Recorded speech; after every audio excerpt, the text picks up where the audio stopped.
Halls of Horror, the brand new Kickstarter from Draw Distance. Please go and pledge now, and you can find Halls of Horror by simply going to Kickstarter.com and search Halls of Horror. That's, once again, Halls of Horror. And it should be the very top search, and pledge today. And make sure that you let them know that the Everything Horror Podcast has sent you. And now, enjoy the interview.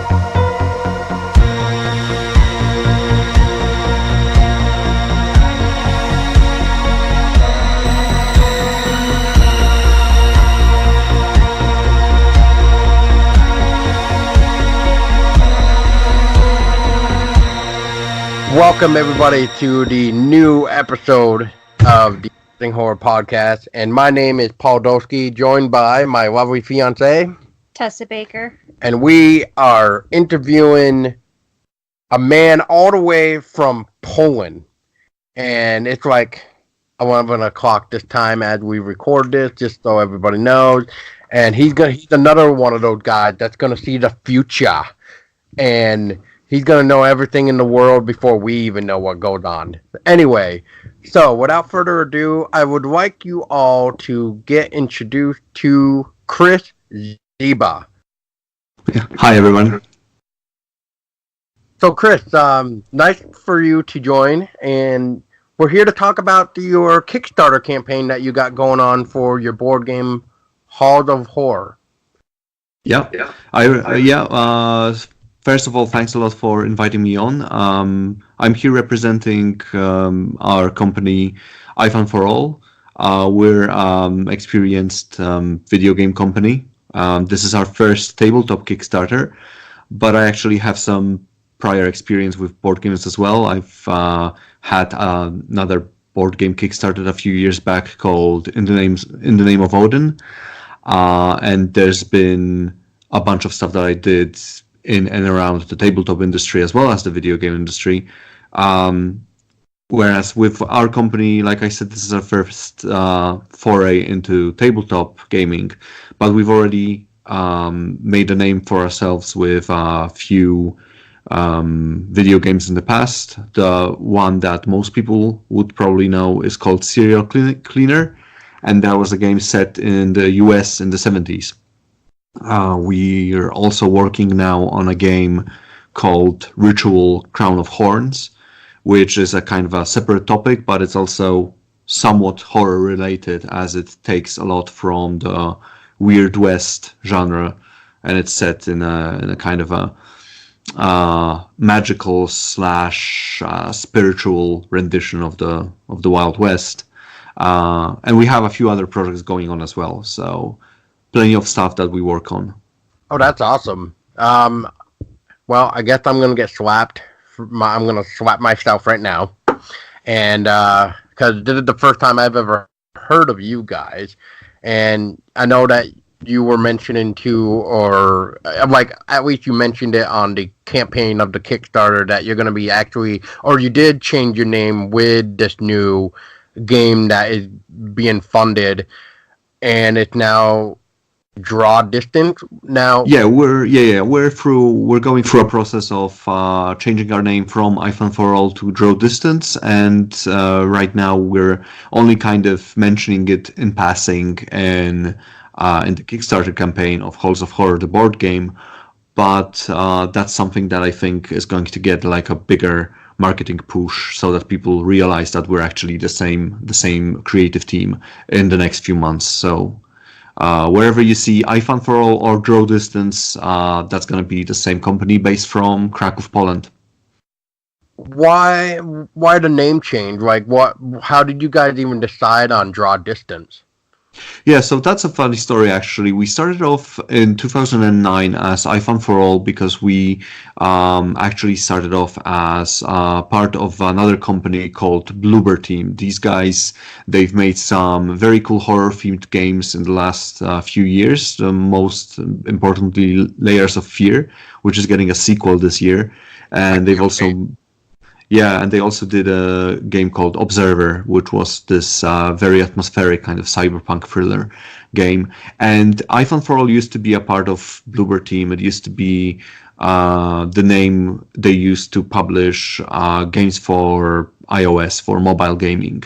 But since the company kind of grew into its own and we became a separate entity, and also we haven't actually made a game primarily for mobile for years now.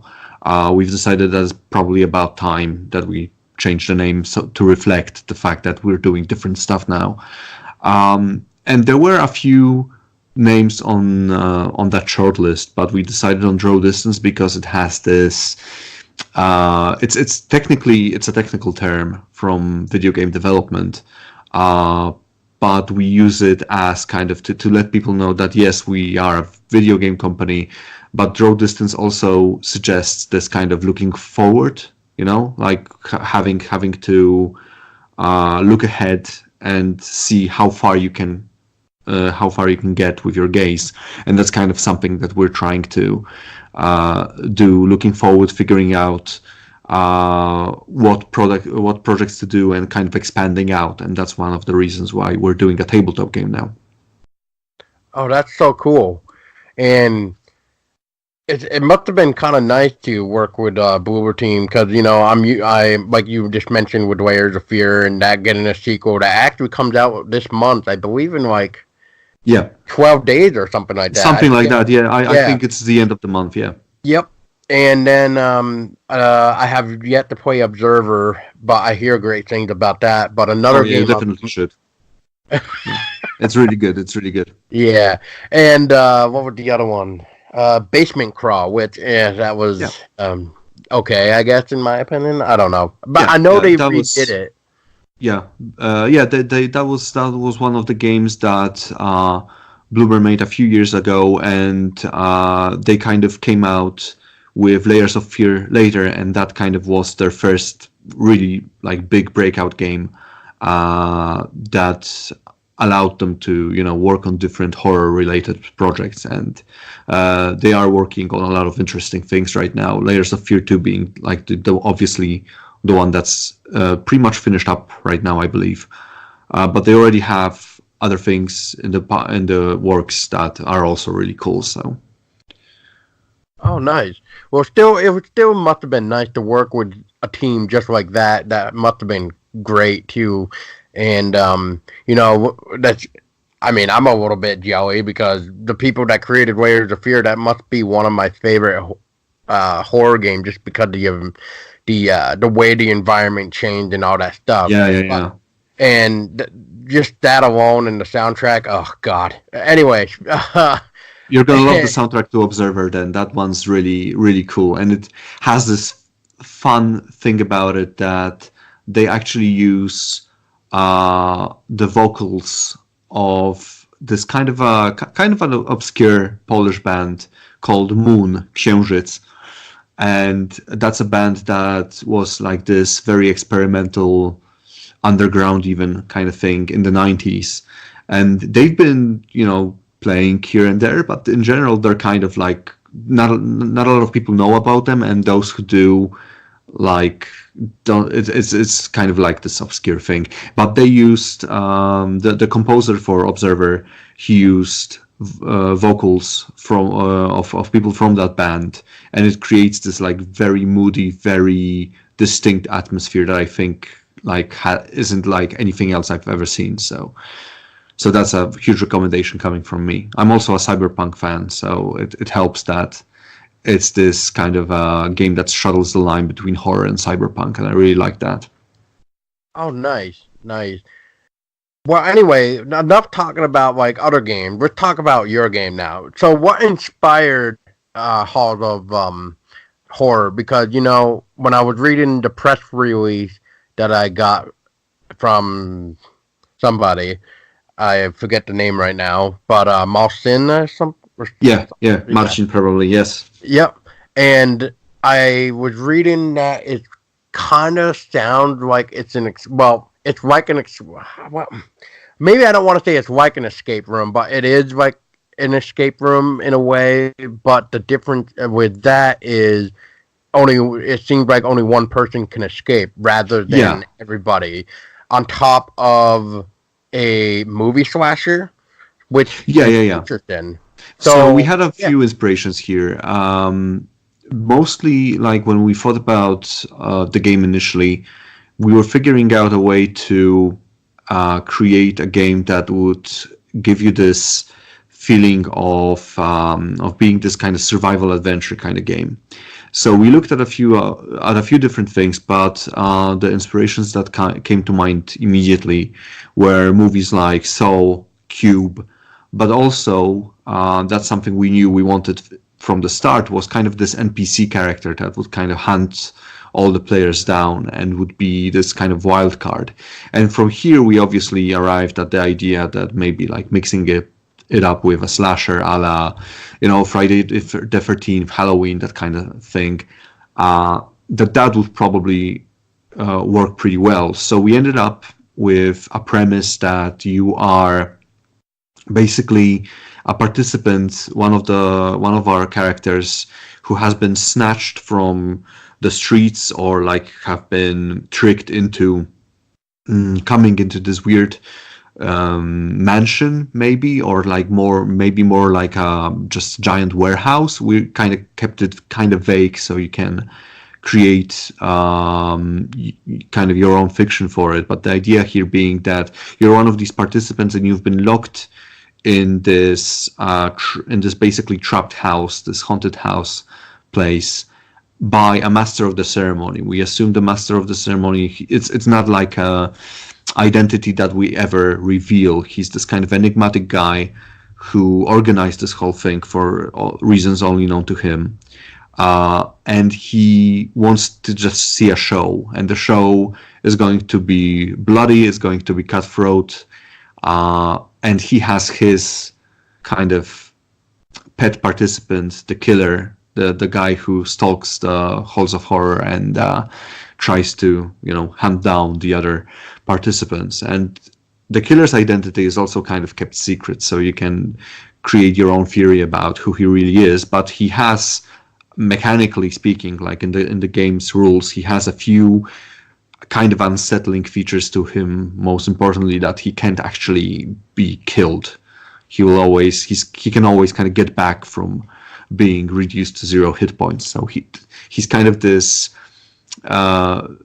like very bloodthirsty, but also kind of enigmatic character that's gonna stalk the halls and make life difficult for the participants. Yeah, I was reading too that your killer is like half human, half monster. So, yeah, and it definitely he's kind showed of it in the design. Sorry. Yeah, he's kind of a little bit too big for a regular guy, isn't he? He's kind of like this. He's like Kane. Yeah. Or wait. Do I want to say Kane? No, I'm getting the name wrong. It's not Kane. Bane? Is it Bane? Yeah. He's kind of like this very buff dude with mask on and this kind of very gnarly looking scythe kind of weapon. So yeah, we wanted to kind of have this feeling that you're basically playing in a horror movie, and that only one person can escape the house. The game is not really cooperative. There are like certain moves that you can maybe make to show that you're kind of friendly to other characters, maybe, but in the end, only one person is going to win. So you need to keep that in mind, that whatever decision you make, if it's not a decision that kind of takes you closer to victory, it probably means that somebody else is going to be closer to victory. So the way we set up the game is that you have location cards, and 4 of these, if you play with 4 people, 4 of these are placed in the corners, and those are kind of face up. Those are these sort of generic starting rooms. So there are rooms where the participants in the fiction of the game, that's where they wake up and realize that they've actually been kidnapped or, closed in this mansion. And then all the other locations in the game are placed face down, so you don't really know what you're going to find. But within those locations, there are 2 exits. These exits are the only way of getting out of there, but to open one you need to find 2 keys, and that's where the fun starts, because the keys actually can be obtained by regular exploration. So some of those locations that you visit, when you flip them face up, you can see that they may have a key as a reward there that you can potentially find. But another way of finding those keys is actually fighting other participants. The master of the ceremony did this dirty trick on you, because they have sewn a single key into every participant, and obviously you can't take it out yourself without gravely injuring yourself. But if somebody kills you, they potentially can if they want to get their hands dirty, right? And then on top of that, there's the killer, who also has a single key on him. So if you can manage to defeat the killer in combat, you can snatch the key kind of from his belt and just run the heck away, because that guy's gonna get up,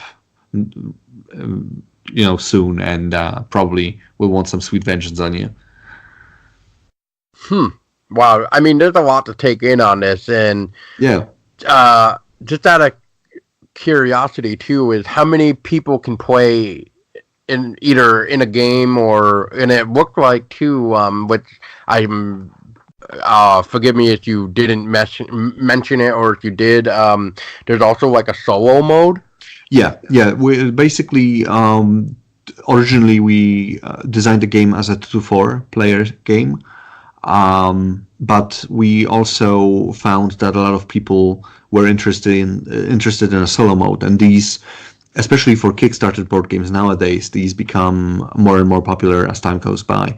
So we also designed, I designed a solo mode for the game that will have you fighting the killer himself. So normally what happens is, because this is a board game and because we wanted to keep everyone playing, what happens is, if your participant dies, if you are defeated, it's not the end of the game for you. Instead, you take over the role of the master of the ceremony.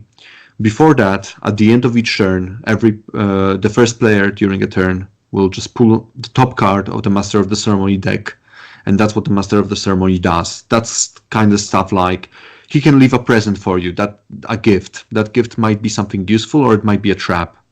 He might close a room to hinder your movement, or he might exchange an already exhausted room that's been kind of, you found everything there was to find there, and the room is useless, but then a change comes when you draw a certain card, it exchanges the room, so there's something new there, inviting you to go there again and see if maybe that's where you can find a key. So when somebody dies, when you lose your participant, you actually take over the role of the master of the ceremony. You take the whole deck, and from that point onward, you have a bigger choice of cards. You draw 2 cards and choose one of them to execute every turn. And it also gives you more of a control of the killer. So initially, as long as everybody's kind of playing as the participant, the killer is also controlled by drawing those cards. But he'll have a few symbols that he can spend as currency to move him around, to increase his rage, to increase his hit points. But when a single person controls the killer, then the killer kind of gets, he gets more aggressive and more in your face, because at this point, the player controlling the killer can basically make those choices for him all the time. So what happens in the solo mode is we've automated how the killer moves. When you play alone, your goal is still the same. You have to find 2 keys, you have to find the exit and get out.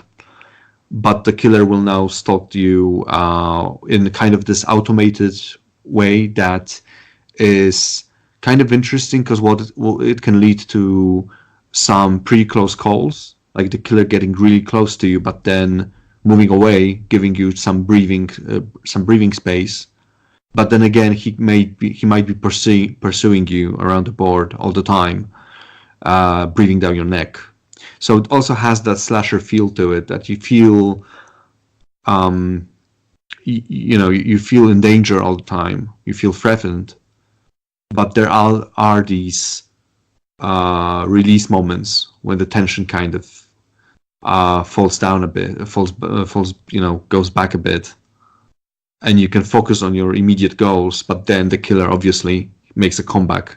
He always does. Wow. Yeah. So, how long have you guys even been have you been working on like Halls of Horror? So Halls of Horror started last year in April. We had this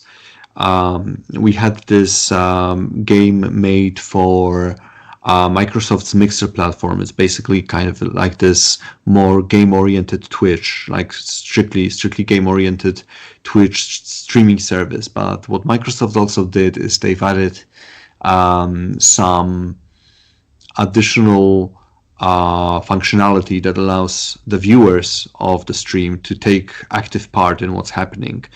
Interactive buttons, and we took that idea and ran with it, and that's how we started working on what was then named Dev TV and was then renamed Halls of Horror, and became Halls of Horror. And so what I started from was creating a paper prototype for that digital game. We've played a few rounds of it just so, to present it to people within our studio and to kind of show people what we wanted to do. And we liked that tabletop paper prototype enough that we decided that maybe we should just work simultaneously on the board game and the product we were doing for Mixer. So what ended up happening is these two projects were kind of informing one another while we were doing the design. Some changes made to the board game influenced what we wanted inside the digital game, and some changes we had to make in the digital game, fed back into what we thought would work well with a board game. The primary mechanics and everything, I believed like that was pretty much locked down around September of last year, or like early October, something like that.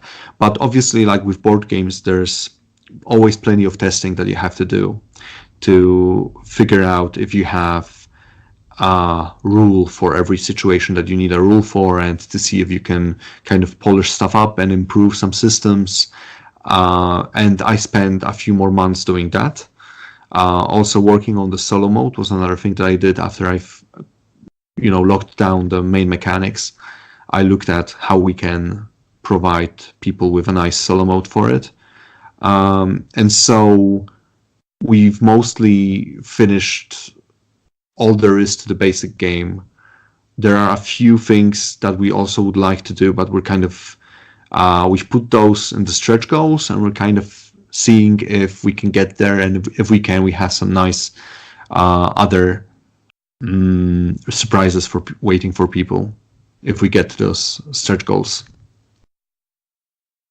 Speaking of like stretch goals and stuff, well, first off, I want to touch on what you were talking about too, of how board games are gotten popular on Kickstarter, and which is like my take would be, we see a lot of board games come and go, and some can range between this is just what I've seen, of course, but $25 to like $100 with like not so bad goals to like outrageous amount.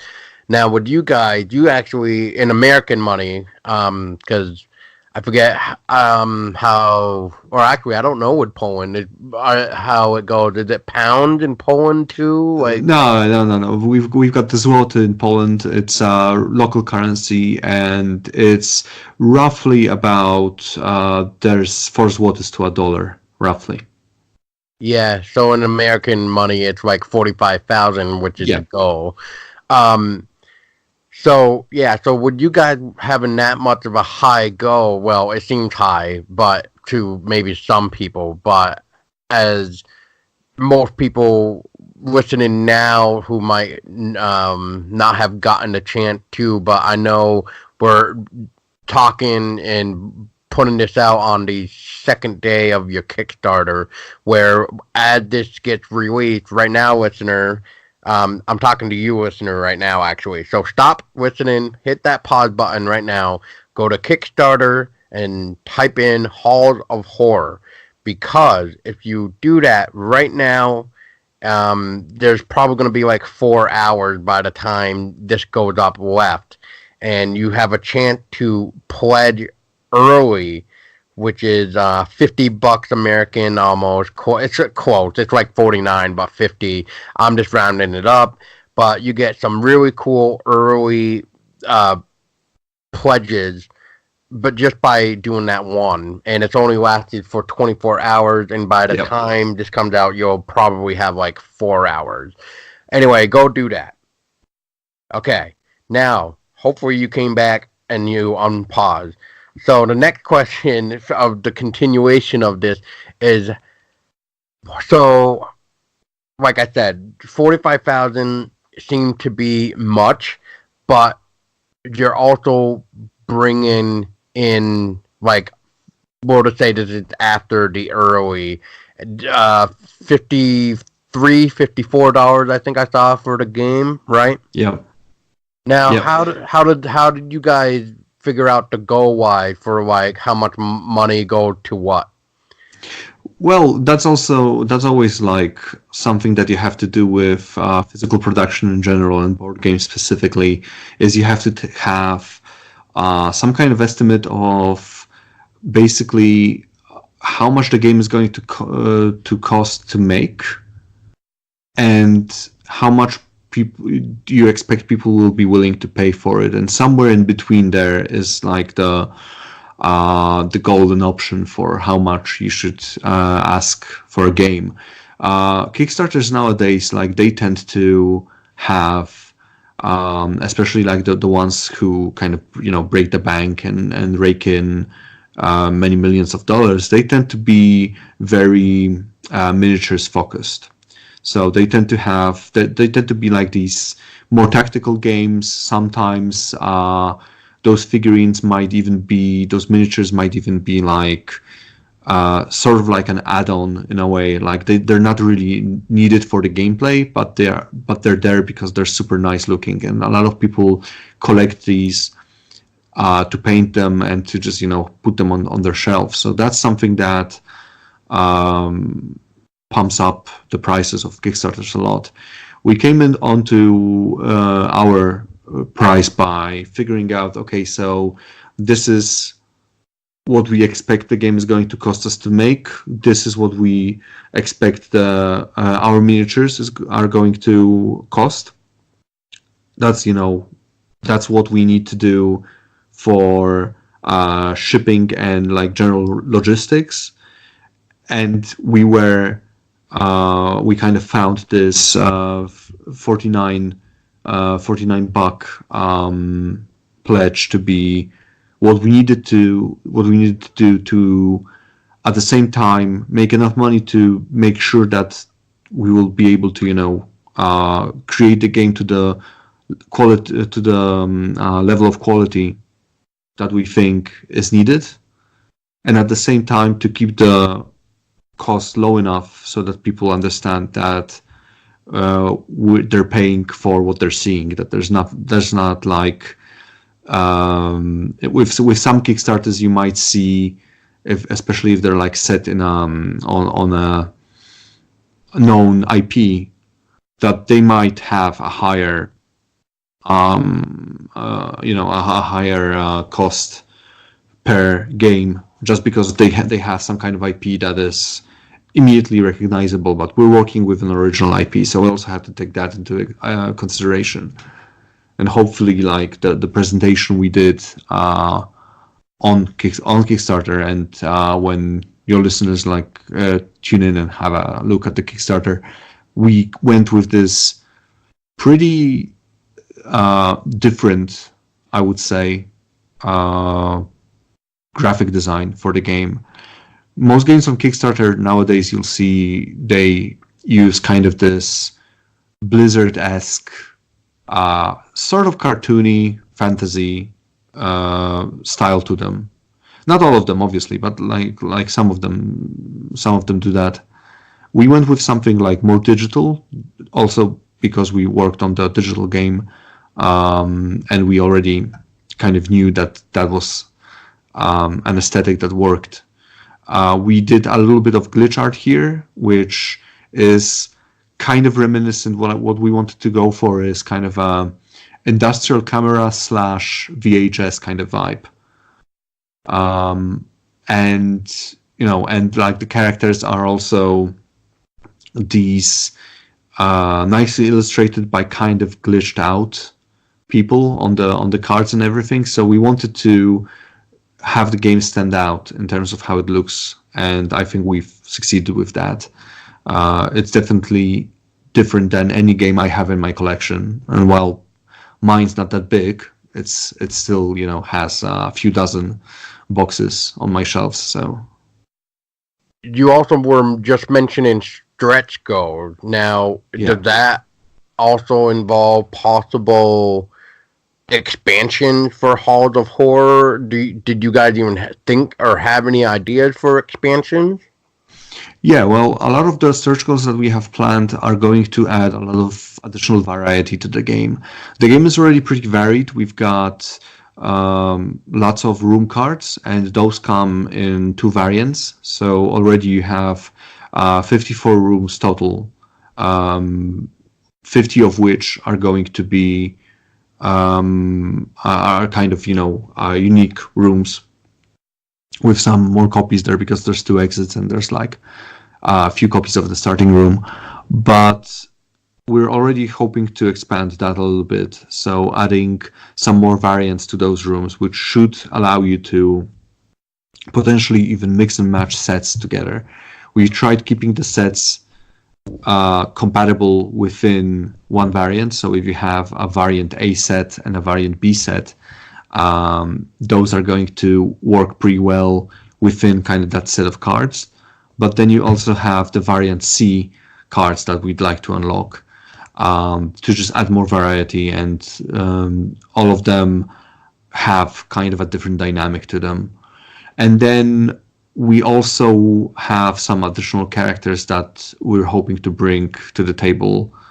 And there might be more. I don't want to spoil it, but there is like one bigger chunk that we hope we'll get to, that will potentially like introduce a different mode of play to the game. So hopefully we can get to that, and then I hope that people will like what they see when we get to that stretch goal. So what you're saying basically is like a secret perk. So listen here, people, do it. If you really want to know what the secret perk is, like I do already now, just even listening, do it. Go now and drag your mom to Kickstarter.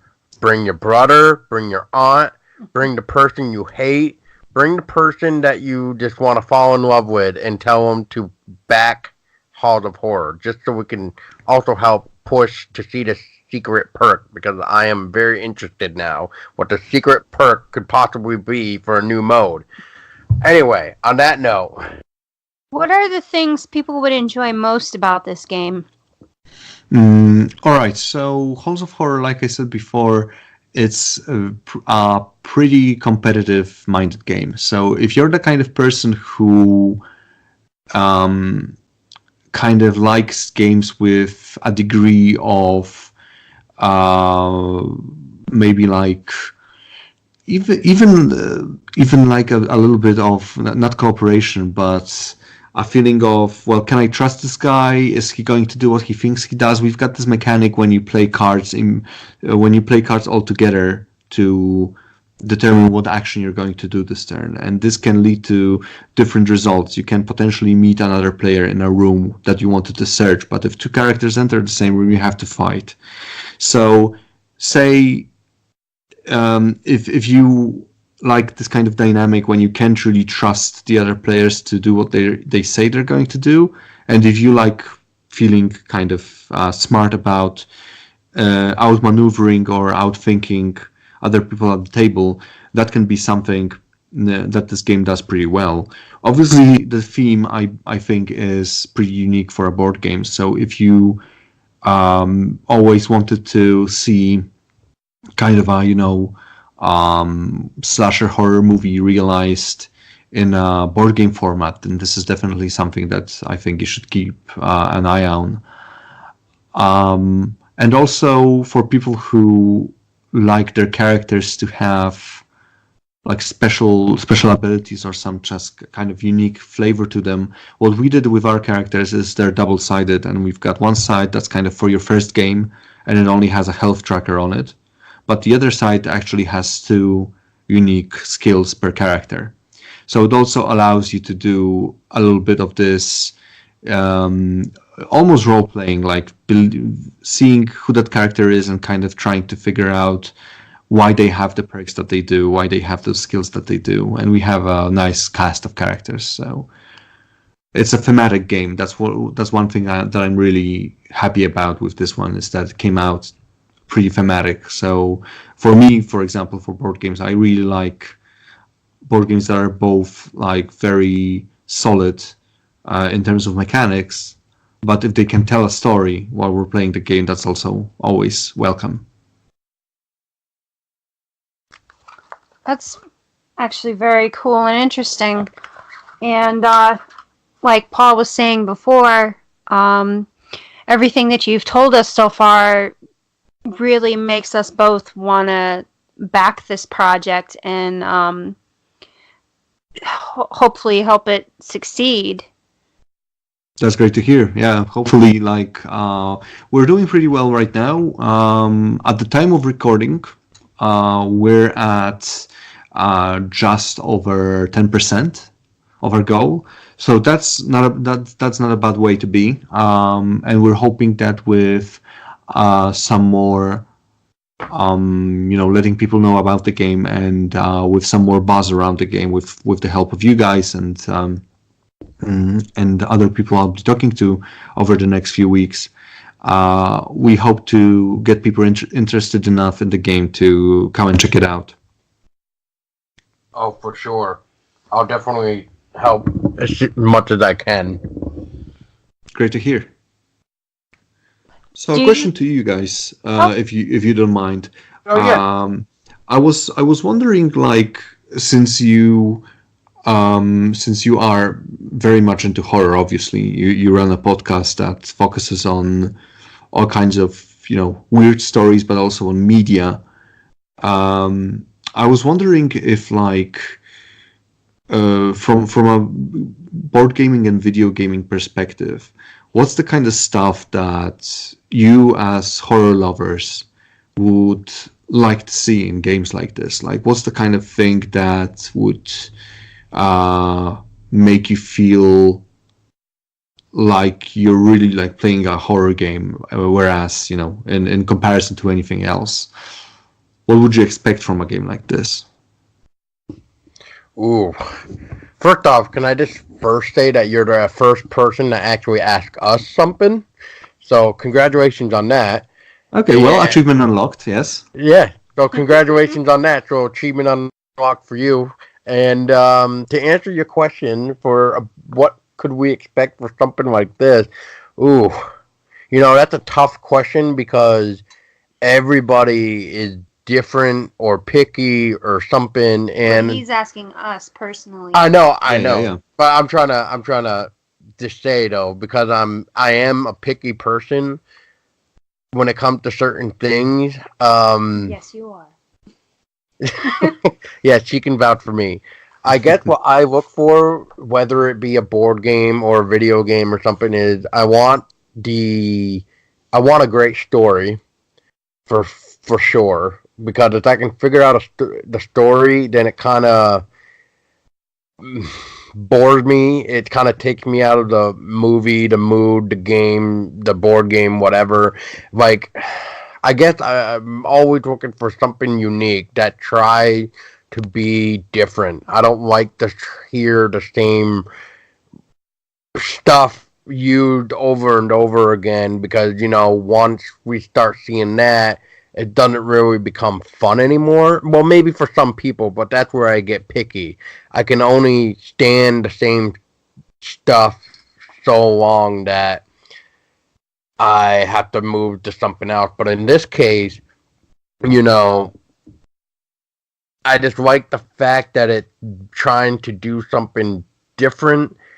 Whereas, like I was kind of stating earlier, like it's like an escape room, but instead of everybody escaping, it's only one person, which I thought is very unique.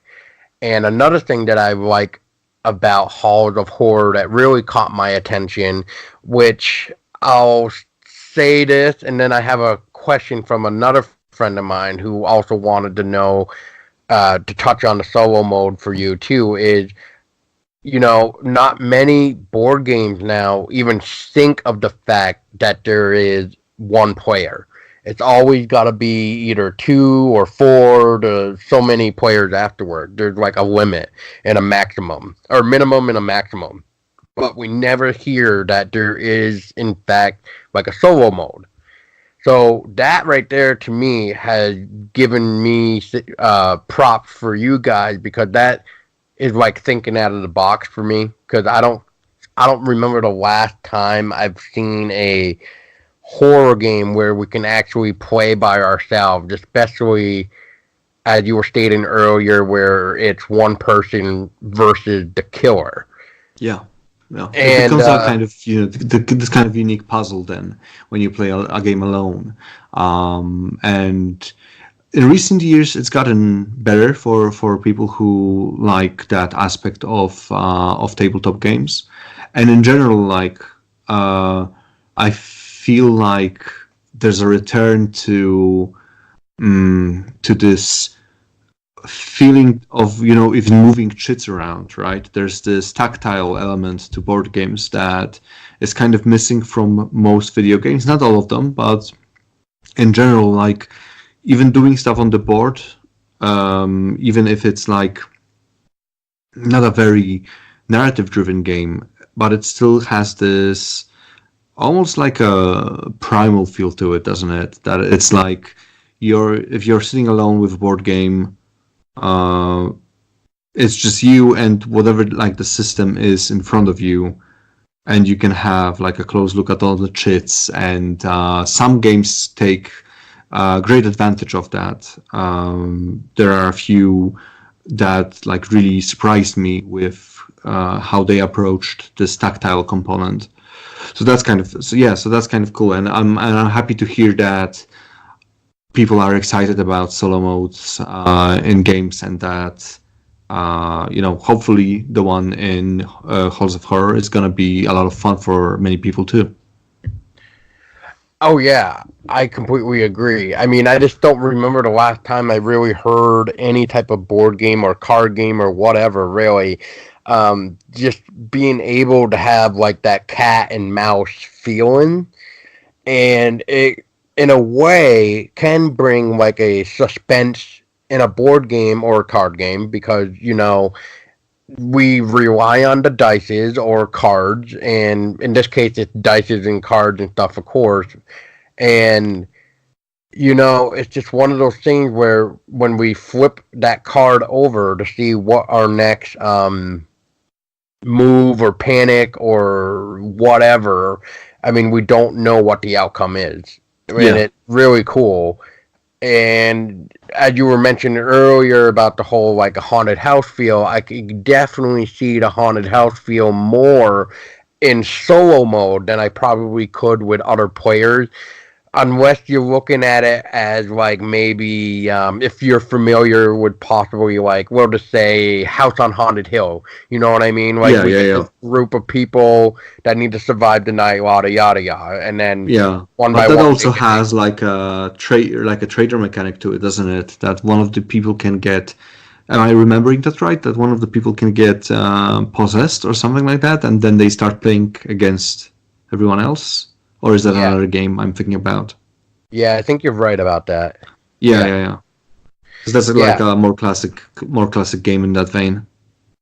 Yeah, and then now now board games that I've even noticed too, which I think you guys are doing something similar. And I think you also mentioned about it where if you die in the game, you're not technically out, as you were saying, because you become the master of the ceremony. Yep.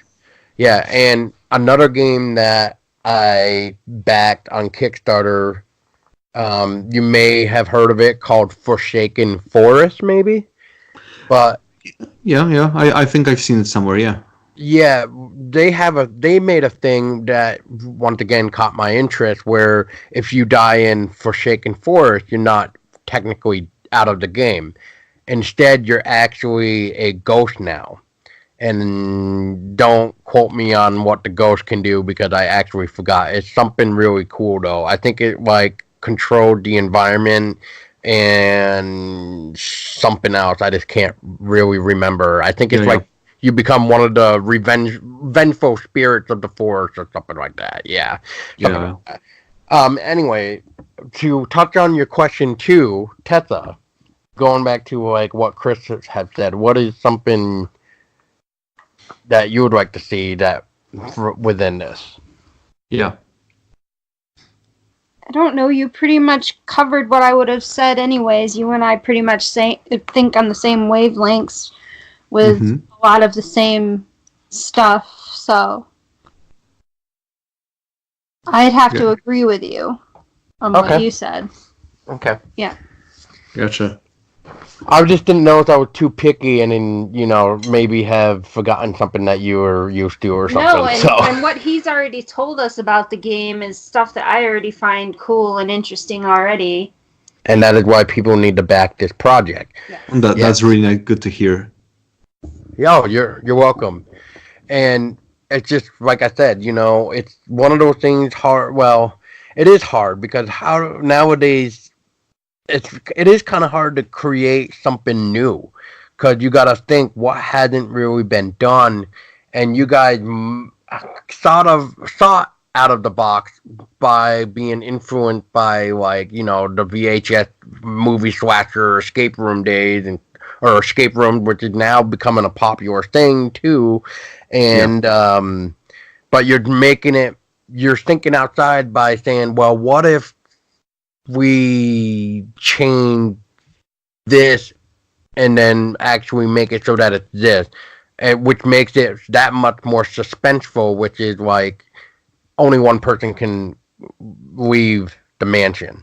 And so it's just like, okay, who out of all the players playing is actually going to escape and who else is going to just fail? Like, I like the fact that you said that one of the keys is actually on the killer. And in order for you to get that key, you have to combat him or take him out. Which, even then, you said that the killer eventually comes back.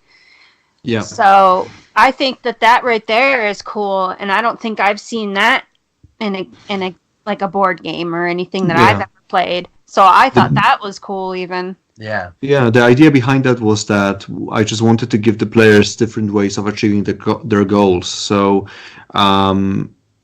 potentially like using the killer, controlling him while you take that Master of the Ceremony card if you're the first player, or even if you're the Master of the Ceremony after losing your character. Using the killer aggressively can be a blessing or a curse, because what you can potentially do, because the combat is dice driven and dice are a little bit unpredictable, I've kind of introduced a few mechanisms there to allow the players to have influence over that randomness, but it's still inherently random. You can have a situation in which the killer will be kind of overconfident and you go combat a character because they're low on health, but that character has, for example, they found a good weapon and they get lucky enough with the dice that actually like a player who seemed like they have no chance of winning suddenly has that second key that they need because they just killed the killer basically. And for example, that can happen like one spot away from the exit. So in this game you have to constantly look at what other people are doing and how close they are to victory, because we had many games in which like the people who were doing the best had full health, a lot of items, like were going around the board, and everybody was avoiding them because they didn't want to get in combat with them.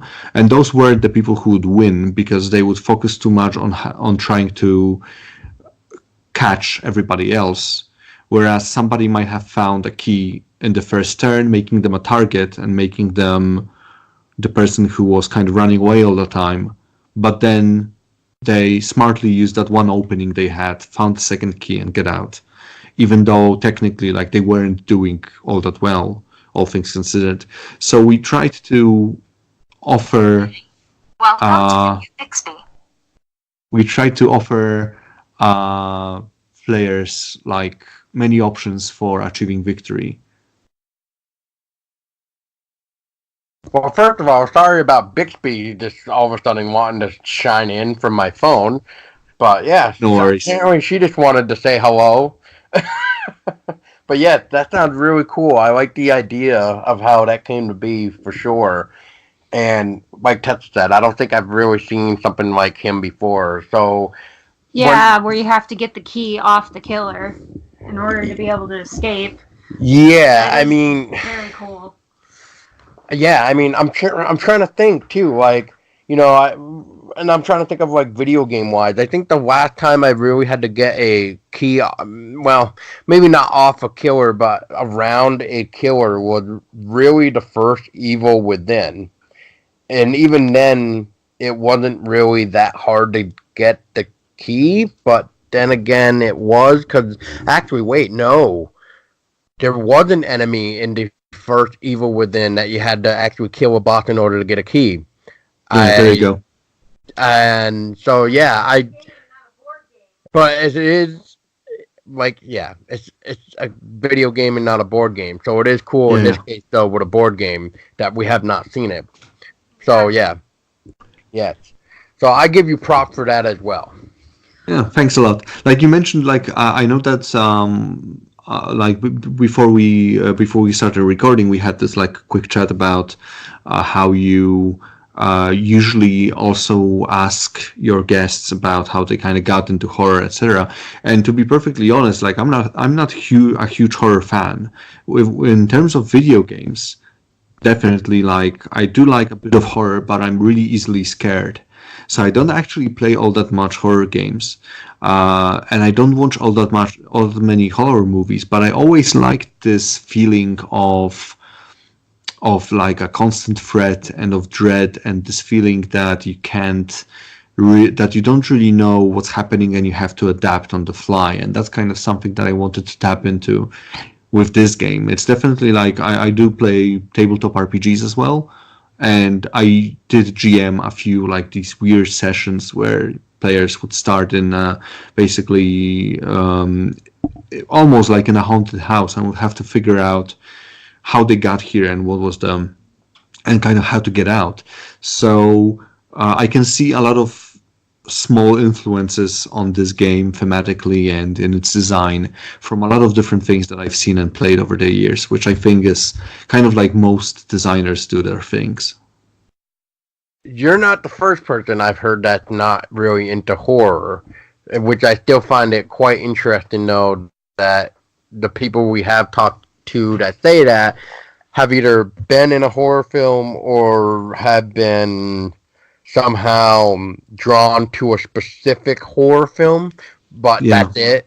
So it is kind of cool how different people can react or not react to a genre and stuff like that. Like my fiance and I here, we kind of live, breathe horror like almost 24/7. Yes, we have our moments where we don't watch something that is horror, or listen to something or play something that's horror, but it's always nice to get out of that to see what else is there per se. Yeah, and also like a refresher.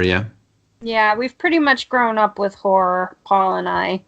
Like it's been a part of our lives since we were kids. So, like he said, we pretty much live and breathe it.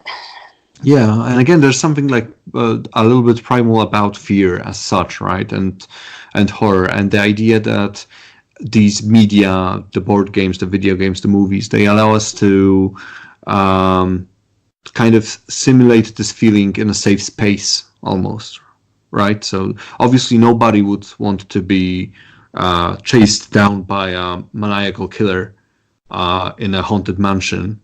But when you see another character do it, or if you can play that character in a video game or a board game, that allows you to kind of have a little bit of that experience, but in a safe space. And that's, I think, something that board games and video games in general are very good for. And I'm very much looking forward to people exploring different topics and, you know, different situations with this media, because it seems to me like we're slowly growing up as a medium, both in terms of board games and video games. We're kind of moving away from just pure fun and entertainment, and we're seeing that this is a medium that can tackle more difficult or like even kind of unpleasant topics and give people just small look into the experience of other people, and you know,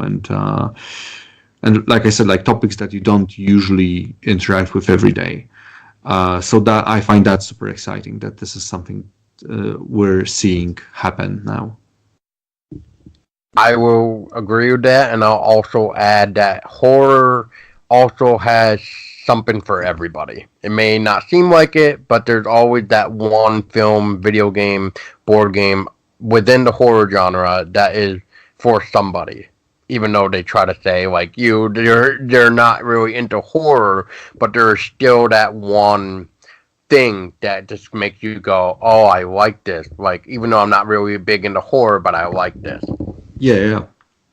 It's a very broad thing, isn't it? Because there's different kinds, and then it has a like long history in literature, with all kinds of different approaches, and long history on film, etc. So yeah, it's definitely like this this genre that has sort of sprang out after we, as you know, as humans, or as a kind of as societies, we've put aside some of our more primal fears, like the fact, for example, that darkness isn't really a scary thing anymore because you have electricity for the most part. But in place of it, we kind of find new ways to sort of keep ourselves on our toes, sort of like, you know, keep those survival instincts going, even in such a simulated space like a video game, for example. If it's immersive enough, for me, definitely, like when I play a very scary board game, I do sweat, I do get very nervous, I do get that fear of looking around the corner if I know there's something there, or if I can hear there's something there. So it's a simulated experience, but it does actually like trigger the same reactions in your body that the same experience probably would in real life, only hopefully milder, so as not to, you know, give anyone a heart attack from playing a board game or a video game. So yeah, I do agree. That's why I don't find it surprising that you guys are kind of into everything horror, and into, you know, all kinds of different ways that horror can manifest itself, because it is a very broad and very interesting genre. Yes, it is indeed. I will openly admit, though, that there are some games, whether it be video game or whatever, out there that have creeped me out and kind of put me on edge. I will mention one.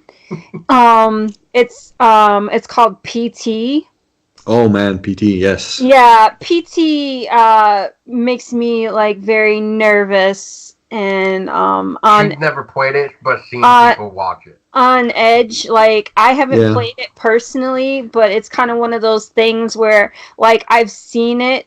Like, I've watched Paul play it, and I would be on edge just watching Paul play it. Yeah, and it's a fun example too, because it's a game that's almost like, for the most part, it's just walking down a corridor, isn't it?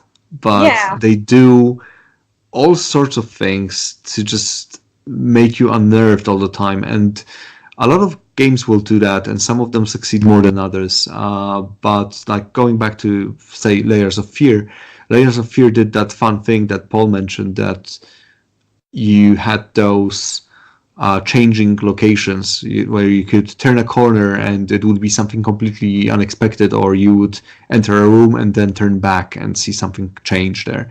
And that also kind of reminded me of a section in a game called Vampire the Masquerade Bloodlines.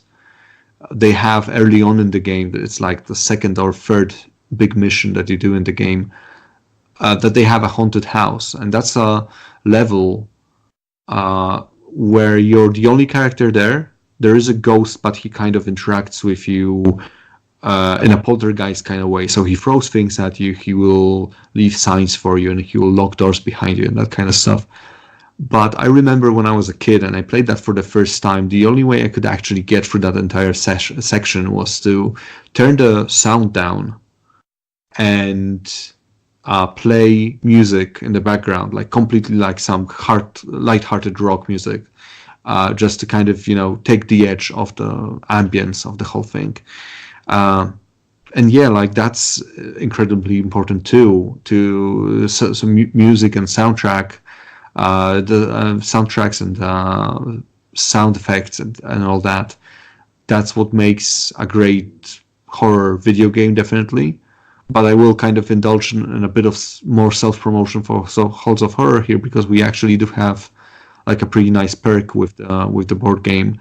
That is a soundtrack that was composed by Paweł Błaszczak, and he's a pretty well-known Polish composer who probably best known for Dying Light and for the first Witcher game, where he contributed hugely to the soundtrack. And Paweł is a guy who's also like very much into horror vibes. A few of his albums are horror themed, and he has this very atmospheric style to it, to his music.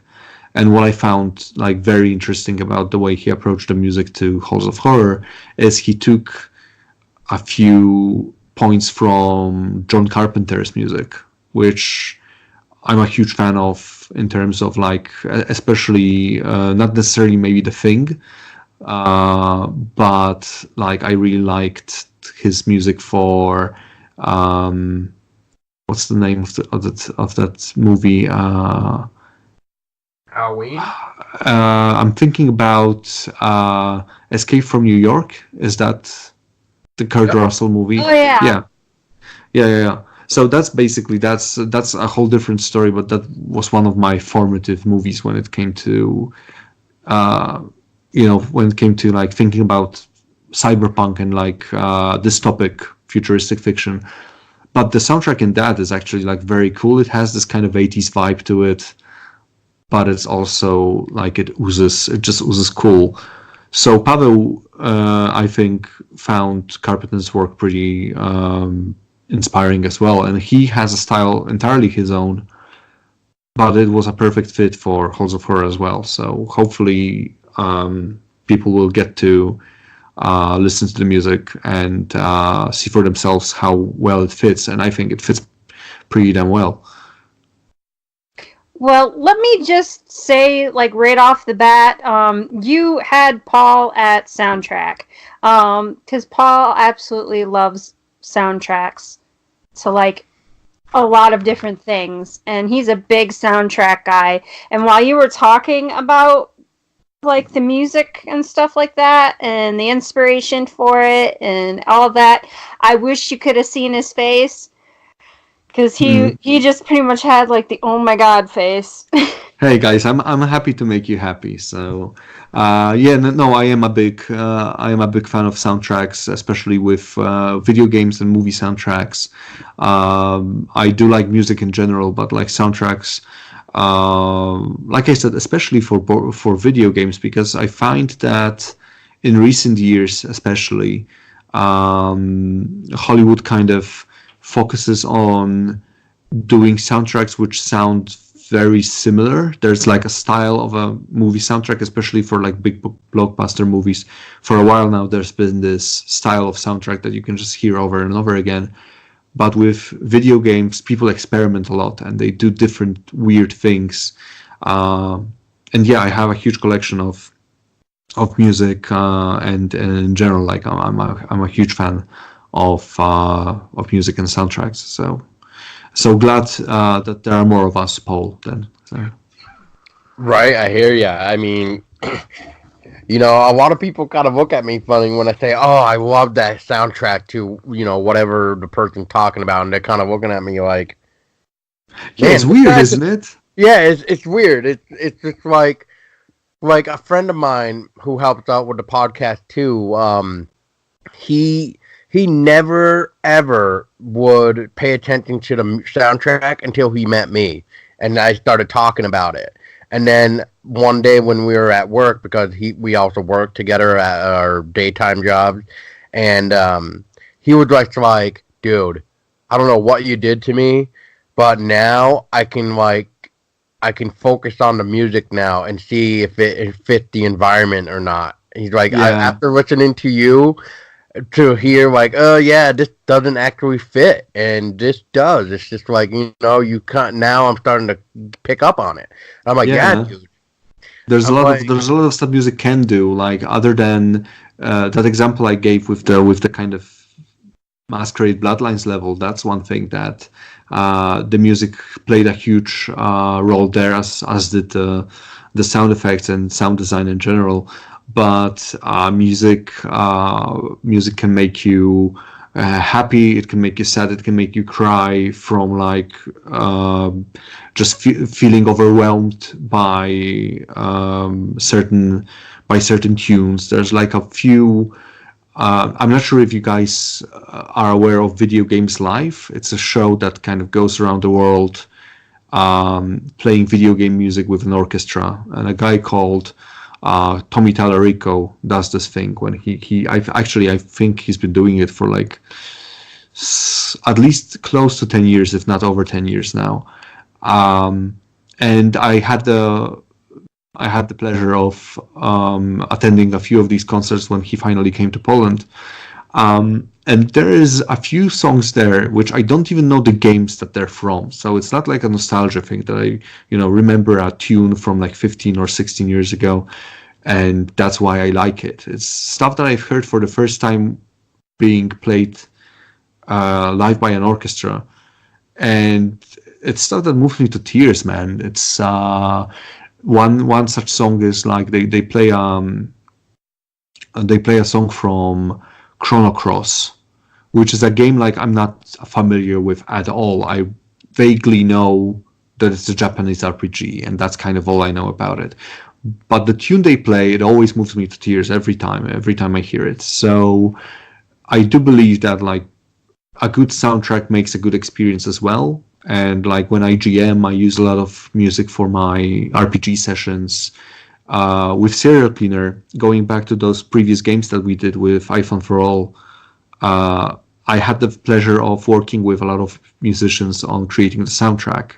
And if you're like into 70s vibes, like into funk, into 70s rock, then you should definitely check out the soundtrack to Serial Cleaner, because we had a few people come in on there who were like entirely on the money when it came to capturing that aesthetic of the 70s music, and I was super grateful and super happy to have worked with them on that.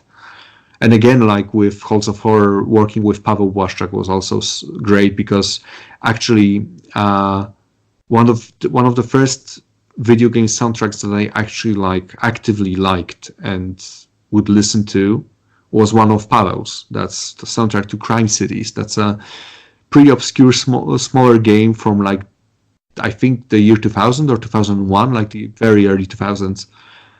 And the soundtrack in that game was something that stuck with me for years and years and years.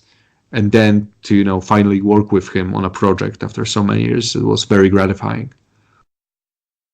Yeah, that sounds like a blessing for you guys too, and you personally. And uh, so so this is like a reverse role now. So now I'm gonna say you should have just seen Tessa's face of when you just mentioned something. So When you just mentioned Chrono Cross, Yeah, yeah, I played that game, so it's kind of nostalgic to me. So I know exactly what you're talking about. yeah.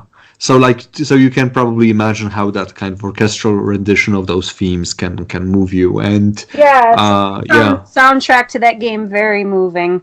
yeah. I kind of want to show Paul it because he would be like, "Oh my god." yeah, probably. I don't really know if I've. Well, yeah. Let me rephrase that. I have ran into a couple games and movies where the soundtrack just did not grab me, and I'm like, whatever. But in this case, I mean, we're talking about a guy that's really well known here and making a game, or making a game, wow, making a soundtrack for a board game, which is awesome. And speaking of which, I got to throw it out there for maybe people like me who like physical stuff versus the digital, but I mean, I'll take the digital anyway. But is there any way of bringing the soundtrack onto like a physical disc? Yeah, currently I don't think so. At least it's not something that we've considered yet, but we're like very open to feedback from people. And we do have, I believe, we have the option of doing it. Like technically, I believe we have the rights to make the soundtrack available on a physical disc. So if that's something that people would like to have, I think it's worth it to just leave a comment on the Kickstarter, and if enough people are interested, we can definitely figure that out. Because that's something like right now we're planning MP3s, like a digital format for the soundtrack.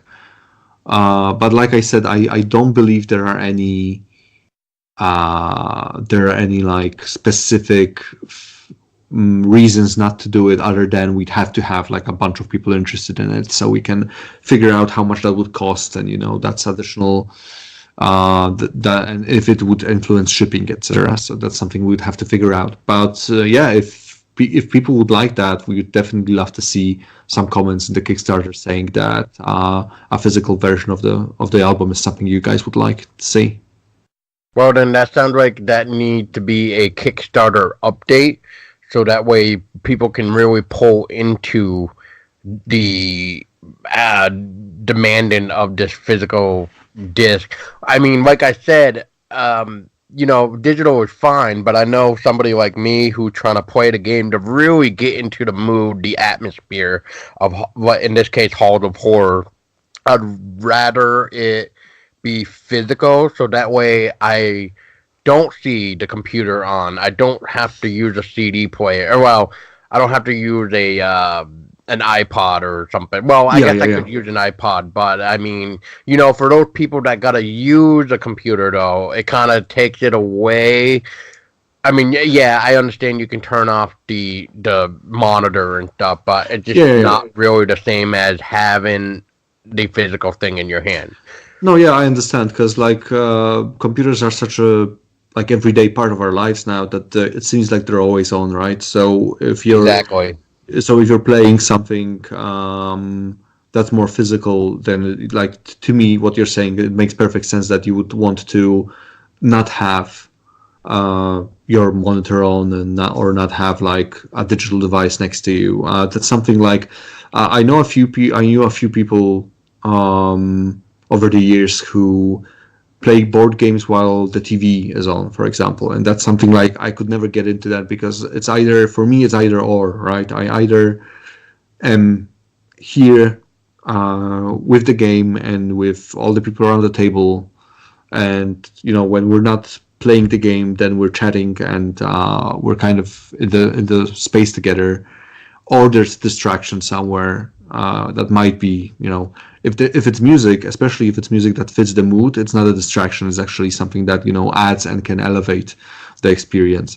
But if it's like something completely different, like Pirates of the Caribbean is playing in the background, but you're playing a game about say a haunted house and a killer who's stalking you, and there's Johnny Depp, quipping. That probably not the best pairing, I would say. Unless he's a pirate. Yes, unless you've got like a pirate character in the game as well, then it's like there are pirate games too. So I don't want to. For some people, like the fact that you'd have that movie, especially if you know that movie by heart, right, and you can just quote parts of it at random. Then if it's not a huge distraction for you, and it kind of if you consider that it's something that complements your gaming experience there, go right on ahead and do that. But for me personally, like I'd rather have music, and I always whenever we play board games, unless there's something specific that I want to be running in the background, because for example, some people I play board games with are also into music, so we like to exchange things that we've heard recently, and like my cousin might play a YouTube playlist of like weird mashup songs that he recently found, which are hilarious. Or I'm gonna play a playlist with some of my favorite tracks from the last week or two. So we can they hear it, and we can discuss it while playing a board game. But otherwise, I always like to find the right soundtrack for the right game. I even had like CDs. I burned CDs of like, this is my kind of high fantasy soundtrack for stuff. So a lot of epic things, and lots of nice minstrel tunes. And then if I'm playing something more like something more economical, then I will go with, for example, like what time period does this game take part in, right? If it's a Victorian age game, then probably I'll play some classical music. And if it's something more about like modern, if it's something more modern, maybe some light electronica, that kind of stuff. So music's fun that way, that you can always, like with horror, like we've established, you can always find something that you like and that will fit the mood that you need. Oh yeah, I can't even stress how much I agree with that whole thing and everything we just mentioned. So about music, and before I even ramble on any more about music, I'm gonna give the mic back to Tessa, because I know she's got a couple other questions. Sure. Do you guys think that board games are getting forgotten because of video games and TV? Do you think people have kind of put them on the back burner because they rely more on, like, people are more into, like, the technological aspect versus just sitting down and playing a board game? Watching, I guess. I guess that would be the idea. Yeah. So it seemed that way definitely for a while, but we've had this resurgence of board games, at least since the late aughts, and like I'd say about 2010 we saw, with the rise of Kickstarter, we saw a lot of board games getting kind of back on the tables of people all around the world, and they were always there, but for different reasons they were less approachable. So in the 70s, for example, and in the like early 80s, you either had the classic board games like Monopoly and Scrabble, if you call it a board game, and like stuff like Candyland and all those older games, and war games basically, or like games that would require people to really grok the rules and to spend many hours over a single game, or even many days sometimes. They tended to be like pretty hard to approach,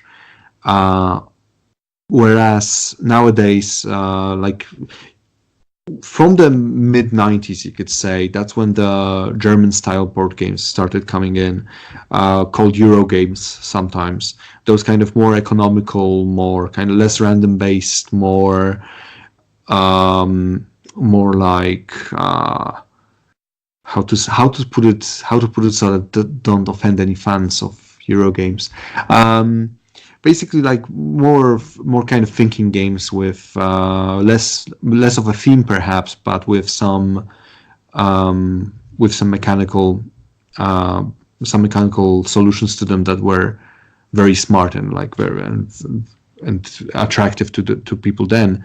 So that's happened in the mid 90s, and then flash forward 15 years to about when Kickstarter started to allow other games to be created, and suddenly you found yourself in this space where almost anything was possible, and you weren't limited anymore to big publishers publishing mostly like Fantasy Flight Games, for example, who used to publish a lot of different licensed titles, and they still do.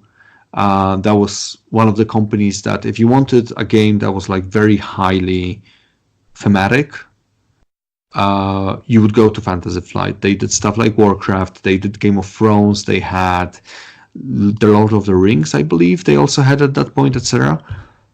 But for about 8 years now, you can see that there's a resurgence. So definitely there was a moment when video games seemed like the thing to do, and like the medium that everybody was crazy about, especially like in the late aughts. But now I feel and kind of also observe that the two have kind of intertwined. So you'll see a lot of board games that take, for example, video game licenses, or that take video game concepts like tower defense, for example, or like how could we adapt, say, hack and slash game into a board game format. That's like people try tackling those ideas, and the other way around as well. You can see a lot of video games taking from board games and using board game like mechanics. There's one game which I really like called Armello, which is basically a digital board game, but it does a few things which you wouldn't be able to do with a board game, or wouldn't be able to do as easily in a board game. So they take advantage of the medium, but at the same time, they kind of, do their own thing as well. So I would say we're now living definitely in a renaissance, in a golden age, really, for board games. People seem to kind of miss that face-to-face interaction and that tactile feeling of just moving pieces around the board and holding cards in your hand, etc. And you can see that same thing happening with tabletop RPGs now, that they're also kind of coming back in vogue, because we are, I think, rediscovering the joy of being in a space with other people and doing some activity together face to face. I like that response. Yeah, it's a very good response. So, what is your vision for the future of horror board games? So you mentioned escape rooms before. That kind of Halls of Horror reminds you a bit of an escape room, and there are a few games that also kind of went that way, and they try to replicate that escape room vibe in a tabletop format. So that's one avenue of approach, definitely, that you could create something horror themed that allows you to kind of solve like a logic puzzle, but within a horror setting. Horror, I think, is pretty popular when it comes to those like fully fledged big escape rooms. But there are a few other avenues that I think are very promising, and one of them is sort of these more narrative experiences. There's a few games which started experimenting with creating a game that's really more of an interactive story. A few of these are more classic ones. There's a game, for example, called Sherlock Holmes Consulting Detective. There's another one that's themed, Lovecraft themed, Cthulhu Mythos themed, called the name escapes me, Mythos Tales, I believe the name is. And the idea here is that I believe that if you take this Lovecraftian Lovecraftian horror, this kind of feeling of dread that kind of dawns on you the longer you spend time with a game or with a world. I think that's something that a board game, if it was well put together, could easily replicate, as you, for example, take on a role of some kind of detective or investigator who uncovers pieces of a mystery, and the more you see, the more you realize that this whole thing is either otherworldly or just, entirely out of your league. So that's something I think would be easy to achieve. And also, in recent years, we've seen a lot of attempts to integrate apps and integrate electronic devices with board games. And that's mostly because at this point, most everyone who plays board games also has a smartphone of some description, right? So there's this baseline expectation that you'll have a phone good enough to have a simple app on it. And these apps are used for different things, but for the most part, they also are used as storytelling tools. So that's something that could be really interesting. So, for example, imagine if you had a game which had some kind of a theme, like a secret society theme, for example, a horror secret society theme, and you'd be receiving on your app, on your phone, you'd be receiving messages. And if you play together with a whole group, maybe those messages on those apps are different for every player, and there's some tension there. So, for example, you can get there are some games that kind of experimented with giving people, for example, giving them different roles to play, and on the app you would also have different objectives that would change as the game progresses. So suddenly you're not sure who to trust anymore. There's a sense of paranoia, and there's also kind of horror that would be, I think, easily translated to something like a social board game scenario. So I think those are like the first avenues that come to my mind are these. Nice. Yeah, no, I mean, it's really hard to really say like a vision really for sure of the future of really anything. But Yeah. board games is definitely one of the ones where it's like I was kind of mentioning, what can we do that hasn't really been done before, and how can we take something that we do know, and how do we turn it into something unique or new on a different approach? So yeah, I like that. It's a very iterative process too. So it's like people like to think that like new ideas are some kind of revolution, and sometimes they are. Sometimes somebody does stumble upon something that's like very revolutionary and nobody has seen anything like it before. But for the most part, most of design in general, I believe, is iterative. So you'll have somebody who does a step in a direction, and then somebody else takes that step and says, okay, so how about we just push it a little bit further and see where that leads us. And so you see these, of course it's mostly obvious in retrospect when you can have a look back and see how that whole thing unfolded, that there is this constant innovation going on step by step that seems almost invisible when you're in the moment, but then when you look at something, if you're into topic enough, if you're into board games enough or video games or whatever else, you'll be able to see that from looking backwards, this thing started a trend, that then this thing refined, that had these many copycats, but this one copycat actually did something more interesting and kind of branched out. This other copycat did something but botched it, but then something else came in a few years later and did the same idea but actually did it well, etc. So that's all very interesting to watch, even if you're not like directly involved with the design of those things. It's interesting to see. Oh yeah, definitely.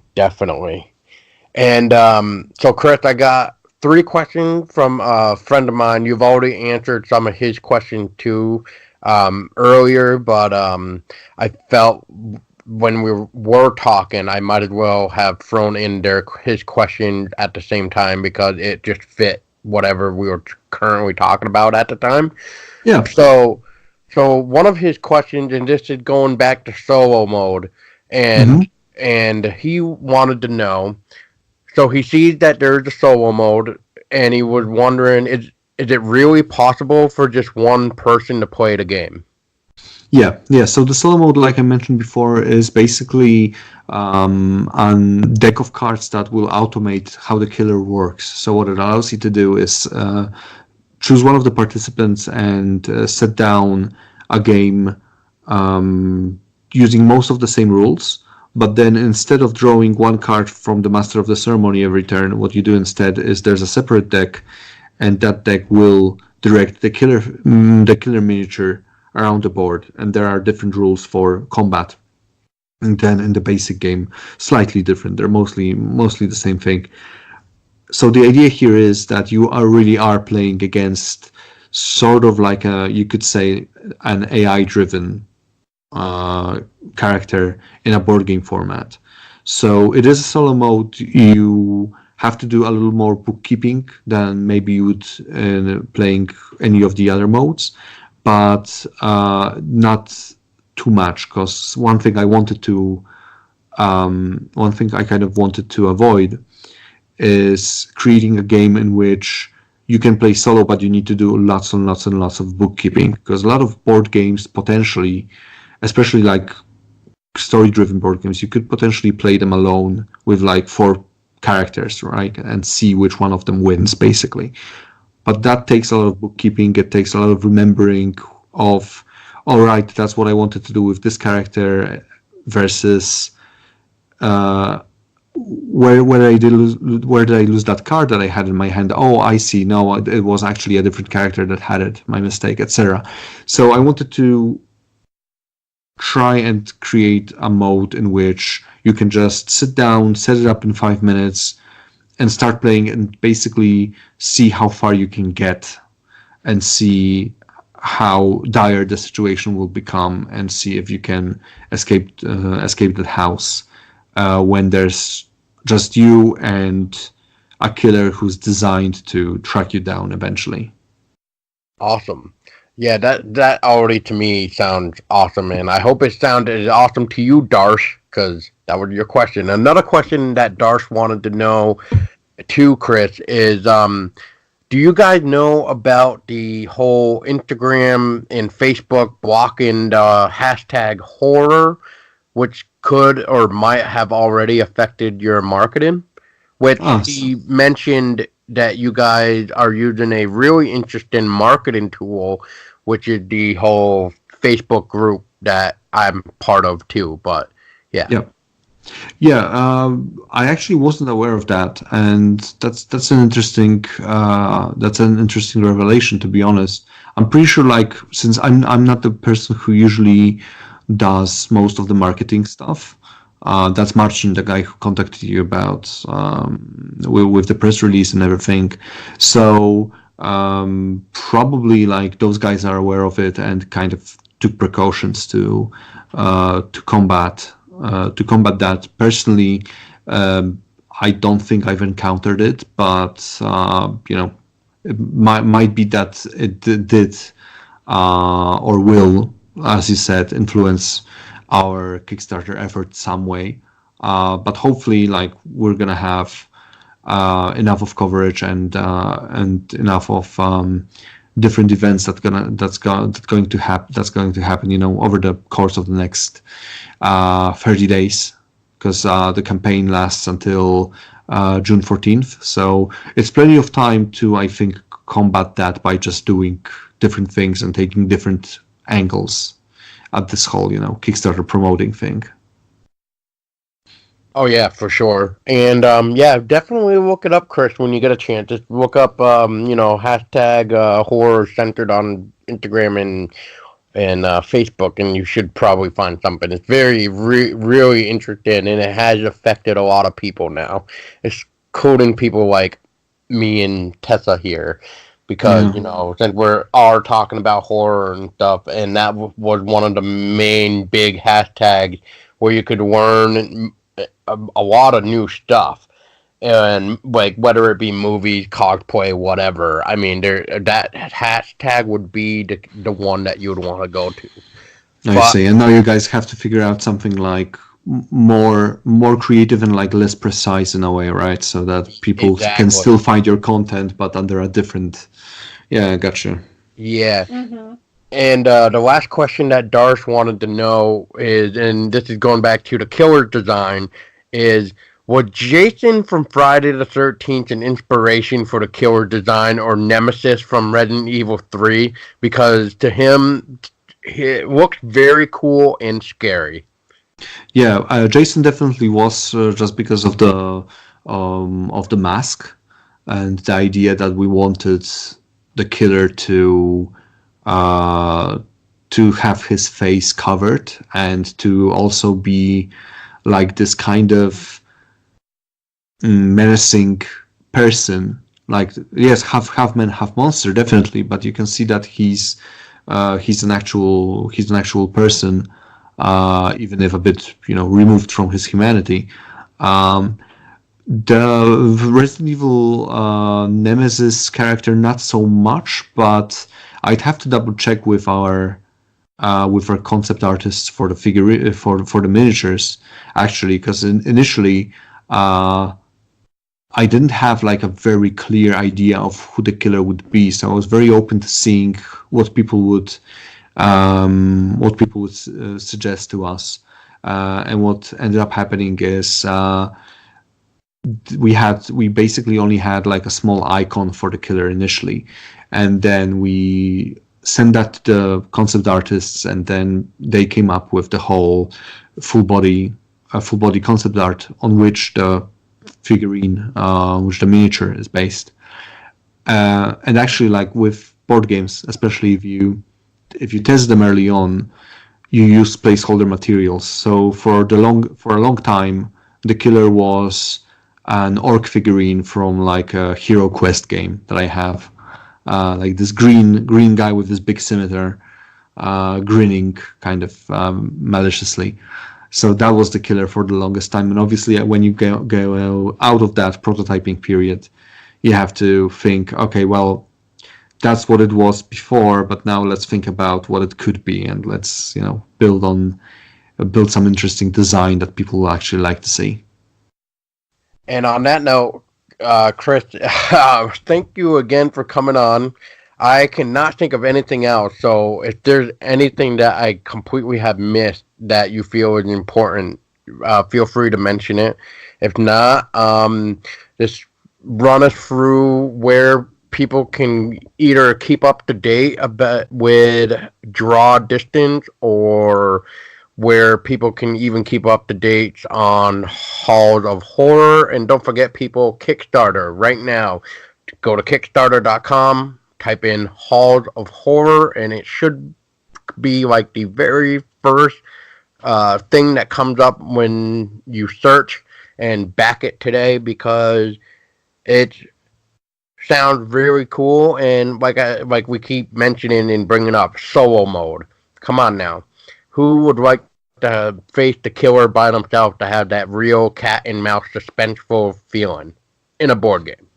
Yeah. So first of all, like, thanks for having me on. It was really fun, and I enjoyed talking to you guys about all those different things, not just the game, but just all the different tangents that we went on. That was all super nice of you to indulge me there. And then when it comes to where to find us, you can look for Halls of Horror on Kickstarter, like Paul mentioned. Otherwise, you can join our Facebook group under Halls of Horror, the board game. Then you can then find find a place to get the latest news on the game. We're also on Facebook as both Draw Distance, and I believe you can still find us under iFun for All. If you want to keep in touch and see what kind of different things we're doing, and especially the upcoming Ritual Crown of Horns, which I think for horror fans is also going to be a treat. And yeah, basically we're hoping we're hoping to get through that Kickstarter with the goal fulfilled and then some, hopefully, to bring this game that we've been working on for the better part of the year to eager horror fans all around the world. So, Well, I can't stress it enough. Thank you so much again, Chris, and so much information, and I probably could have probably have thought of more things to think about, but I think it's best to just leave it to the people to learn more about it too, so that way they can actually look at the video that is out there that you guys have and stuff like that, and and hopefully they get the Kickstarter bug, I will say, to help back it, so that way we can actually too see that quote unquote secret perk that I'm dying to see, and because it sounds really interesting with this mode that you were kind of mentioning. There's a new mode, but so yeah. We'll definitely have to keep in touch, and maybe what we can do is when the game is in our hands and we played it for a little bit, maybe we can have you back on to really talk about the game. Yeah, awesome. That would be great. If you guys would have me again, I'd be happy to come on. Oh, of course, it would be a pleasure. Yeah, it would always be our pleasure. Even if you just wanted to even jump on board on a regular episode that we do just to talk horror with us, you're more than welcome to. Awesome. Thanks a lot, guys. It was really fun. Oh, thank you. And for those listening, thank you so much for getting all this knowledge in ourselves, or yourselves, I should say, because it's in your ears now, and you're probably like, "Oh my God, this is a lot of information." So this is what you do: stop, and then you rewind this entire episode and start from the very beginning, so you can really get that information to what would be the correct word here? Maybe like sink into your brain. Yeah, sink in. Yeah, probably. And then really drill it into your head. Yeah, really drill it in, because even if we didn't touch on something that you guys want to know, Kickstarter or the Facebook group that was mentioned, come on in. They're really nice people in there, and they'll probably personally message you too, because that's what happened with me, and that's fine too. But you can learn all about it just being in the Facebook group alone. And if that doesn't really give you the Kickstarter bug, well then why are you still listening, I guess. So on that note, thank you guys so much for listening. I hope you enjoyed, and hopefully we can get Chris back on for Halls of Horror once funded, and we'll drop all the links in the description of the episode below. And don't forget, people, that make sure you always peek out of a doorway before you goddamn go through it. Especially turn on a light, because you just never know what type of killer is waiting for you. And like always, people, remember, stay scary. Dun dun dun.